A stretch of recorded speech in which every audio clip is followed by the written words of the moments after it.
Welcome to Microsoft Excel 2010. In this session, I'm going to show you my personal top 10 favorite Excel tips. Starting with inserting the system date, and then autofill techniques, using custom date and number formatting, custom lists, quick filling of cell ranges, two-dimensional sums, duplicating sheets, editing multiple sheets simultaneously, creating a quick chart, and finally viewing sheets side by side. I'm going to begin by clicking in cell E3. Here I'm going to enter the system date by using a keyboard shortcut, Control-semicolon. I can confirm that by pressing Control-Enter, and you can see the default date has been used. Now, I want to use a different date format for my column headings. So I'm going to go to the number formatting dialog box, choose custom, and as we can see, M, D, and Y have been used in a way that displays the date in a certain fashion. By changing that to something that is more suitable for my needs, working with 4 M's and 4 Y's, I now have the month represented fully spelled out and a 4-digit year. You can work with the D's, M's, and Y's in whatever way makes sense to you, including adding slashes or dashes between them. Play with this idea and see what works for you. As I click OK, I'm returned to my cell and worksheet, and I now want to use the autofill button to propagate the months in the next 2 columns. I'm going to use the right mouse button for this autofill technique. This will produce a slightly different result, and as you can see, a pop-up menu appears. This is how I can choose to fill months instead of days or years, and I can even go down to series and choose a different step value if I want to skip months, or choose every 7 days to get week by week increment. In my case, I still want to use months, so I'm going to click that and leave it at step value 1 and click OK.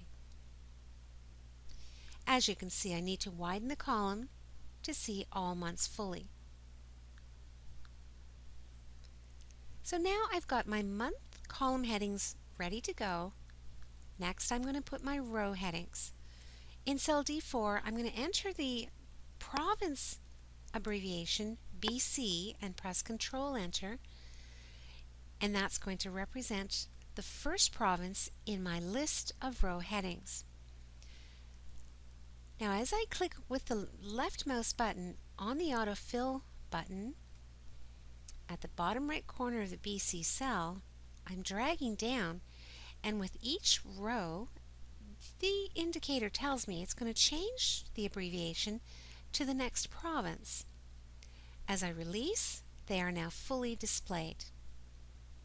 Now this has to be created before you can use it, and the place we create the autofill list or custom list is in the File tab, Options dialog box, Advanced Category, and all the way down to the bottom in the General section, there is a button, Edit Custom Lists. The custom list has already been created, as you can see here. If I create it on the worksheet, it makes it easier for me to simply import it using the Import button on the right. Otherwise, I can simply type them in the List Entries field. For now, I can simply cancel to come back to my worksheet.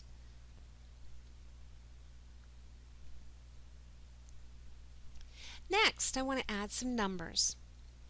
In this case, I'm selecting a block of cells under my column headings, and I'm going to enter a function, the RAND function, just below March 2012. The RAND function is a useful function when you want to simply generate a random number on your worksheet. Rather than pressing Enter, I want to take advantage of a technique, a shortcut, that allows me to push the function rand to all remaining cells in the selection. So Control Enter is how I do that. As you can see, all cells now have a decimal value. Since I want a whole number, I can modify the rand function and type in star for multiply 1000, multiplying that random function by 1000 so that I can get a bigger number to work with.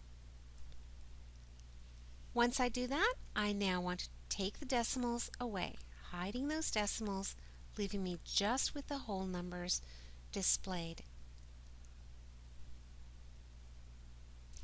Now that I've done that, I want to get some totals. Summing both on the right-hand side and below, I highlight my numbers and include a blank column and row so that I can use the AutoSum function to populate those totals in one step. Notice my totals are represented on the right and at the bottom where the blank cells were highlighted.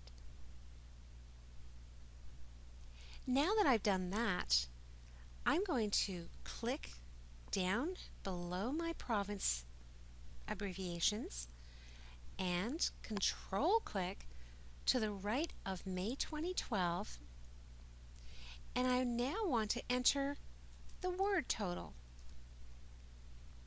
By pressing Control Enter, I'm able to enter that label in both selected cells. Again, an excellent shortcut. Next, I want to put a title just above my data.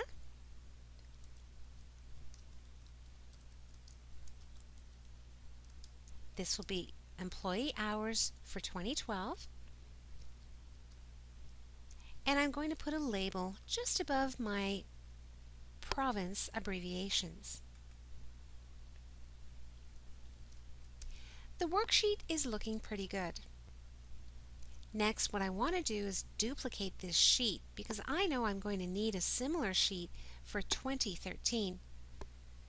A quick technique to duplicate an entire sheet is to use the Sheet tab with the Control key and drag either to the right or the left.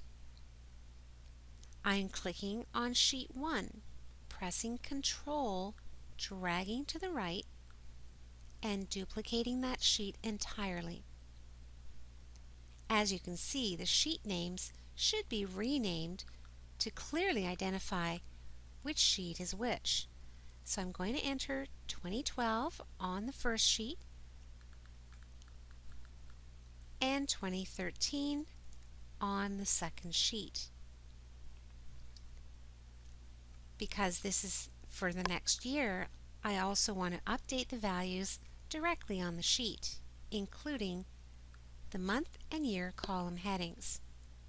In a similar fashion, I'm going to use the right mouse button on the autofill button to drag and create a series of months. Now that I've got two sheets, I might decide that I want to make a change to both sheets simultaneously. So we're going to learn how to select multiple sheets by using the Control key down on the Sheet tabs. As I Control click back on 2012, it changes it to a white tab. I can use Control on as many sheets as I like, and that's going to allow me to make the exact same change on all the sheets simultaneously. Be very careful. This task of grouping sheets, notice the group word in the title bar, can be dangerous because you might not realize that the change that you're making on one sheet is being propagated to the other sheets in your selection. So be very aware and very conscious of group mode. I'm going to click away from all sheets as one method of canceling the group mode, and then I'm going to return to 2012 and again Control-click on 2013. Next, I want to click on cell D1 and apply a format to this cell. Using the Format, Cell Styles, and the Title Style, I am able to format both sheets simultaneously with that style. On my column headings, in a similar fashion, Cell Styles, and Heading 3. Next, I want to apply border style here on the total row at the bottom. And finally, I want to apply a number format using the currency symbol here. Every single change that I just applied has been applied also on sheet 2013. As I click on that sheet tab, you'll see that they are identical. Now I want to cancel group mode. Another method of canceling group mode is right-clicking. Ungroup sheets. The next step is creating a quick chart out of my numbers. I'm highlighting the column headings, row headings, and the raw data, not including the totals. And I generate a quick chart by pressing the F11 function key. I'm instantly given a separate sheet representing the chart based on the selection of data. What I'd like to do is see my sheet with data beside the chart so that I can compare them side by side. To do this, I go up to View and I select New Window. New Window replicates the entire workbook, making it possible for me to work with multiple sheets in the same workbook and view them side by side. To see that effect, I then move to Arrange All. I'm going to select Tiled and click OK, and we now see the two sheets side by side within the same workbook. Bear in mind that even as you modify one or the other, you are working with the same exact workbook and sheet. It's simply mirroring to a second window. Notice the number 1 on the title bar of the right hand side and the number 2 on the left. I'm going to click on the tab 2012 here on the left, and I'm going to display my data. This is the data that generated the chart.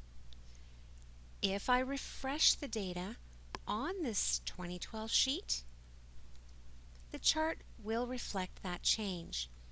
Because I'm using the random function, all of the numbers update accordingly every time the sheet is refreshed. And so with that, once I'm done, I can close either the left or the right window of the workbook and then return to a full screen display. And so with that, we've now covered my personal top 10 favorite Excel tips. Enjoy using these tips and enjoy using Microsoft Excel 2010. Thank you.